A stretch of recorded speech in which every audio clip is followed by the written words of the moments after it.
Assalamualaikum warahmatullahi wabarakatuh. Halo teman-teman, Kami dari kelompok 7 yang beranggotakan saya Nur Indah. saya Novita. Saya Rido. Di sini kami akan menjelaskan sekilas materi tentang studi kasus untuk memenuhi tugas mata kuliah Riset Public Relation. Untuk selanjutnya, Yuk simak videonya. nah yang pertama ada definisi studi kasus, jenis-jenis studi kasus, dan tujuan studi kasus. Definisi studi kasus. Menurut Bimo Walgito tahun 2010, metode studi kasus adalah metode yang bertujuan untuk mempelajari dan menyelidiki suatu kegiatan atau fenomena mengenai individu, seperti riwayat hidup seseorang yang menjadi objek penelitian. Studi kasus sering digunakan sebagai metode penelitian pada bidang kajian ilmu sosial, mulai dari psikologi, sosiologi, ilmu politik, antropologi, sejarah, dan ekonomi hingga ilmu-ilmu terapan. Ciri-ciri studi kasus. Yang pertama, mempunyai fokus tunggal, lalu menggunakan pendekatan holistik. Data yang digunakan adalah data kualitatif, analisis induktif, konteks yang kaya, fokus pada kasus tertentu, mendalam dan konferensif, konteks penting, penggunaan berbagai sumber, analisis mendalam dan interpretasi, tujuan penelitian yang jelas, generalisasi terbatas. Lalu tujuan dari studi kasus yaitu untuk memahami fenomena kompleks secara mendalam, lalu mendapatkan informasi. Selanjutnya, jenis-jenis studi kasus. Jenis studi kasus ada 5. Yang pertama, studi kasus tunggal, studi kasus ganda, studi kasus eksplanatif, studi kasus deskriptif, dan studi kasus evaluatif. Nah, materi selanjutnya ada langkah-langkah melakukan studi kasus, teknik pengumpulan data, dan analisis data dalam studi kasus. Langkah-langkah melakukan studi kasus. Beberapa langkah yang dapat dilakukan untuk membuat studi kasus yaitu yang pertama, identifikasi masalah atau pertanyaan penelitian. Yang kedua, ada pengumpulan data. Yang ketiga, ada analisis data. Selanjutnya, pembuatan studi kasus. Dan dilanjutkan dengan kesimpulan dan rekomendasi. Selanjutnya ada evaluasi, dan yang terakhir ada publikasi atau penyajian. Selanjutnya ada teknik pengumpulan data. Yang pertama yaitu wawancara mendalam. Langkah ini dilakukan untuk mendapatkan pemahaman yang mendalam tentang suatu topik. Yang kedua ada observasi partisipan. Yang ketiga ada analisis dokumen. Dan yang terakhir ada analisis artefak. Selanjutnya ada analisis data dalam studi kasus. Analisis data dalam studi kasus dilakukan bertujuan untuk mendapatkan pemahaman yang lebih dalam tentang kasus tersebut, mengidentifikasi pola dan lainnya. Berikut analisis data dalam studi kasus.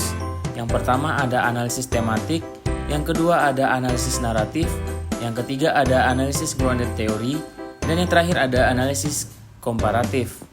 Yang terakhir, manfaat dari studi kasus, kelebihan dan kelemahan studi kasus, etika dalam studi kasus, dan contoh dari studi kasus. Manfaat dari studi kasus ada 3. Yang pertama, manfaat studi kasus dalam penelitian.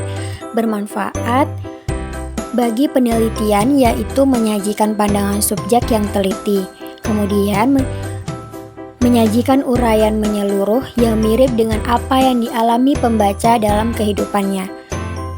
Secara efektif untuk menunjukkan hubungan antara peneliti dengan subjek atau informan. Dan dalam penelitian studi kasus terbuka bagi penilaian atas konteks yang turut berperan bagi pemaknaan atas fenomena dalam konteks tersebut. Yang kedua, manfaat studi kasus dalam pendidikan. Studi kasus menggambarkan skenario klinis yang realistis, meningkatkan partisipasi dan kenikmatan belajar mahasiswa atau pendidik. Studi kasus ideal untuk berbagi informasi yang baru, mendorong pemikiran menjadi kritis, dan dapat meningkatkan hasil yang klinis. Yang ketiga, manfaat studi kasus dalam pelatihan. Studi kasus bermanfaat sebagai alat pelatihan yang mengembangkan keterampilan manajemen dan pengambilan keputusan yang efektif. Kemudian juga meningkatkan semangat tim, komunikasi yang lebih baik, dan keterampilan interpersonal yang memperkuat keterampilan analisis peserta pelatihan. Nah, masuk ke materi kelebihan, kelemahan, dan etika studi kasus. Yang pertama, kelebihan dari studi kasus ini mendukung studi-studi yang besar di kemudian hari, memberikan hipotesis-hipotesis untuk penelitian lanjutan, dan sebagai contoh ilustrasi dalam perumusan masalah. Kemudian, sumber daya yang tersedia untuk penelitian selalu langka dan studi kasus menyediakan sarana untuk mencakup sejumlah besar daerah dengan biaya yang tidak terlalu besar. Yang kedua, kelemahan dari studi kasus yang diakibatkan anggota sampel terlalu kecil, sulit dibuat inferensi pada populasi. Dan studi kasus yang sangat dipengaruhi oleh pandangan subjektif dalam pemilihan kasus karena adanya sifat khas yang dapat saja terlalu dibesar-besarkan. Kemudian, kurangnya objektivitas hasil temuan penelitian.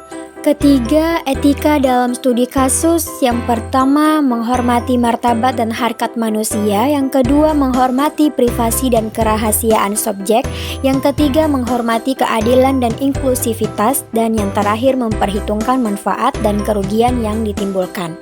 Contoh dari studi kasus diambil dengan tema kematangan sosial pada siswa homeschooling.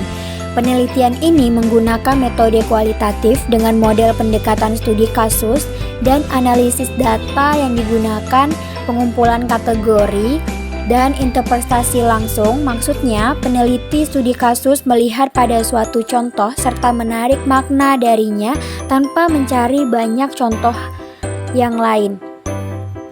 Kemudian, peneliti membentuk pola dan mencari kesepadanan antara dua atau lebih kategori. Dan peneliti mengembangkan generalisasi naturalistik melalui analisis data. Generalisasi ini diambil melalui orang-orang dan yang dapat belajar dari suatu kasus. Penelitian ini bertujuan untuk menggambarkan kematangan sosial pada remaja yang sedang menjalani homeschooling. Kematangan sosial adalah kemampuan individu dalam menyesuaikan diri dengan lingkungannya, serta kemampuan dalam mengerjakan atau menguasai tugas-tugas perkembangannya dengan baik. Mana nih teman-teman? Sudah disimak belum videonya? Semoga video yang kami paparkan dapat memberikan gambaran untuk teman-teman dalam melakukan sebuah penelitian. Sekian dari kami. Wassalamualaikum warahmatullahi wabarakatuh.